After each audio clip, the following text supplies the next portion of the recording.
السلام علیکم ورحمۃ اللہ وبرکاتہ حمد و مصلیاً اما بعد۔ محترم ناظرین، آج کے درس میں میں آپ کو یہ بتانے والا ہوں کہ سردی کے دنوں میں عبادتوں کو انجام دینا اللہ رب العالمین کو بہت محبوب ہے، اور اللہ رب العالمین سردی کے دنوں میں عبادتوں کو انجام دینے سے خوش ہوتا ہے۔ کیسے اور کس طرح سے؟ آئیے صحیح الترغیب و ترہیب حدیث نمبر 630، اور یہ جو حدیث ہے طبرانی کے اندر بھی مذکور ہے، اور یہ جو حدیث ہے موقوفاً حدیث ہے لیکن حکماً یہ مرفوع میں ہے۔ حضرت عبداللہ بن مسعود رضی اللہ تعالی عنہ کا قول ہے، وہ کہتے ہیں کہ اللہ رب العالمین دو آدمیوں سے بہت ہی زیادہ خوش ہوتا ہے۔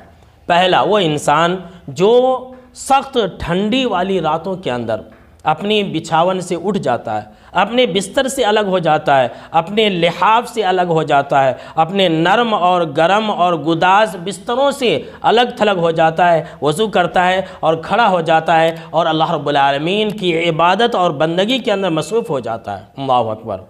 آج کل بہت ہی زیادہ ٹھنڈی ہو رہی ہے، لوگ فجر کی نماز نہیں پڑھتے ہیں، چھوڑ دیتے ہیں۔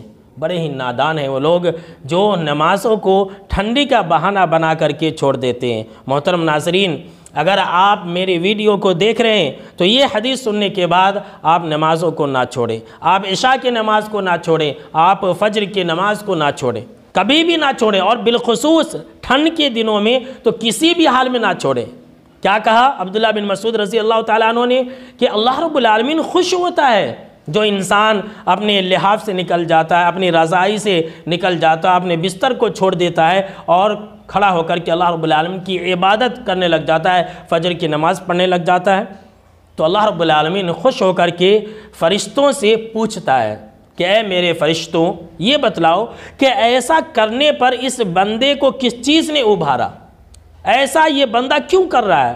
تو فرشتے کہتے ہیں، ذرا غور سے سنیے محترم ناظرین، فرشتے کہتے ہیں کہ اے اللہ، یہ جو تیرے پاس نعمت ہے اس کی امید میں کر رہے ہیں، اور جو تیرے پاس عذاب ہے اس سے بچنے کے لیے کر رہے ہیں۔ تو اللہ رب العالمین کہتا ہے کہ اے فرشتوں، تم گواہ رہو، جس چیز کی امید کو لے کر کے یہ لوگ ٹھنڈ اور سردی والی رات میں اٹھ کر کے عبادت کر رہے ہیں، میں نے انہیں وہ چیز عطا کر دی۔ جس امید کی وجہ سے ابھی یہ لوگ اتنی ٹھنڈ والی رات میں فجر کی نماز کو آئے ہیں، تو اس امید کو میں پورا کر دوں گا، میں وہ نعمت عطا کر دوں گا، اور جس چیز سے بچنے کے لیے یہ لوگ ایسا کر رہے ہیں اس چیز سے میں انہیں بچا لوں گا۔ سبحان اللہ، کتنی بڑی فضیلت ہے۔ ظاہر سی بات ہے کہ ہر انسان جنت پانے کے لیے اور جہنم سے بچنے کے لیے ہی نیک اعمال کرتا ہے، اور ہر انسان کا مقصد بھی یہی ہے، اور اللہ رب العالمین نے بھی قرآن مجید کے اندر یہ واضح طور پر بیان فرما دیا ہے کہ وہی انسان کامیاب ہوگا جو جنت میں جائے گا اور جہنم سے بچا لیا جائے گا۔ تو جب ہر انسان کا یہی مقصد ہے اور ہر مومن کا یہی ٹارگیٹ ہے، تو کیوں نہ ہم آسانی سے اس چیز کو حاصل کر لیں؟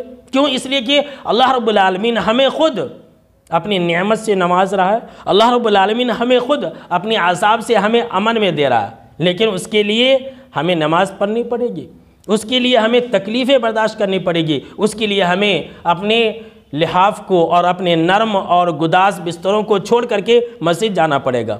لیکن افسوس ہوتا ہے کہ لوگ ٹھنڈی کا بہانہ بنا کر کے نماز ہی نہیں پڑھتے ہیں، لوگ نماز کو ہی نہیں جاتے ہیں۔ لہٰذا میرے دوستوں اور میرے نوجوانوں، آپ ان لوگوں میں شامل نہ ہوں، آپ عبادتوں کو انجام دیں، اور اس حدیث کے مطابق آپ کو یہ فضیلت ملے گی۔ اور دوسرا وہ انسان جو اللہ کی راہ میں شہید ہو جائے، تو ہے نا میرے دوستوں بہت فضیلت والی بات۔ تو ہم اور آپ سردی کے ایام میں کثرت سے عبادتوں کو انجام دیں، اور کسی بھی حال میں کبھی بھی کسی بھی موسم میں اللہ رب العالمین کی عبادتوں کو نہ چھوڑیں۔